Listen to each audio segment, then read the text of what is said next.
Let us continue our lesson number 3, which is entitled Energy. Our targets for today is to be able to identify and explain the factors that affect potential and kinetic energy.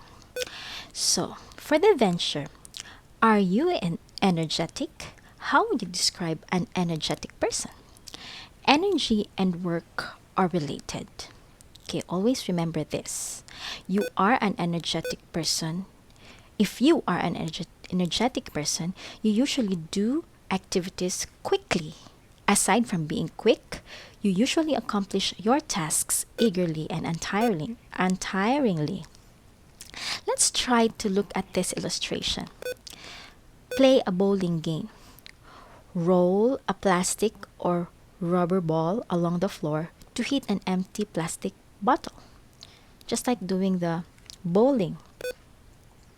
Is there work done on the ball? Can what can a moving ball do?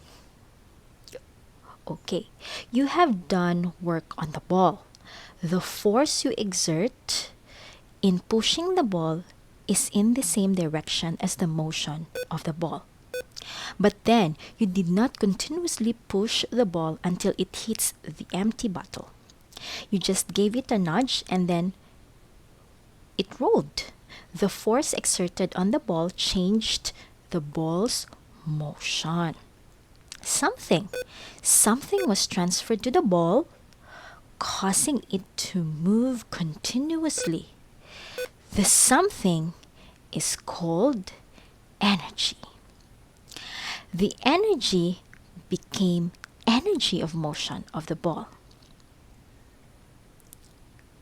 Now, a rolling ball can do work on the plastic bottle. As you can see, okay, when the ball hits the plastic bottle, okay, for example, it already hits the plastic bottle, all right, it can push it through a distance. Thus, a moving object can do work on anything it hits because of its motion energy. Hence, energy is oftentimes defined as the ability or capacity to do work. Always remember this. Energy is often defined as the ability or capacity to do work. Since work is done on the ball, it gains energy, while the person that does work, it loses energy. In the same manner, the rolling ball that does work on the empty plastic bottle loses energy, while the bottle gains energy. This shows that when work is done, energy is transferred. Again, this shows that when work is done, energy is transferred. All right. So, let's proceed to chat with the expert. Okay.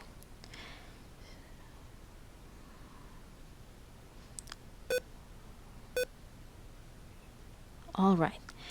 Energy is defined as the capacity or capability to do work. The quantity and quality of work that you do depend on the amount of energy you have. Energy and work are not exactly the same. So, energy and work is not the same, but are numerically equal.